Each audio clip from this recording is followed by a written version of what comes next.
tayo ng sardinas. Ligo, sardines. Naligo na yan. With kamatis. Igisa natin. Ayan. Ito yung ating kawali. Mainit na.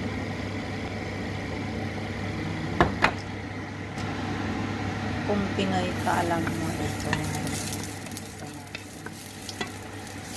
Bayan.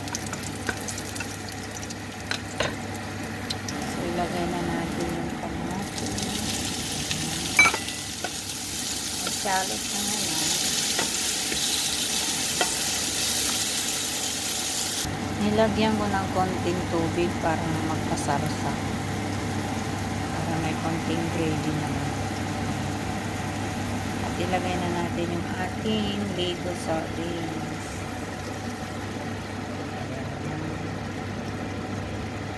Pati yung kamay ko nagsishake na lang.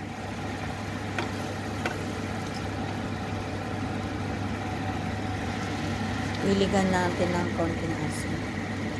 Magkalasa. Ayan, pwede nang kumain. Kaya i-off na natin yung apoy.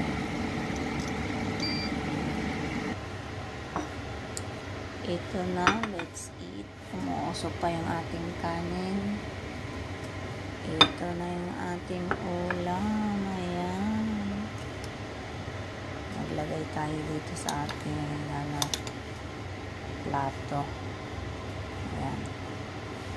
Ito ang ating lunch ngayon. Filipino food, sardines, for more.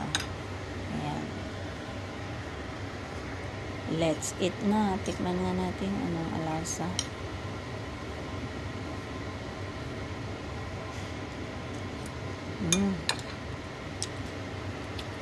Sarap. Naangha-anghang.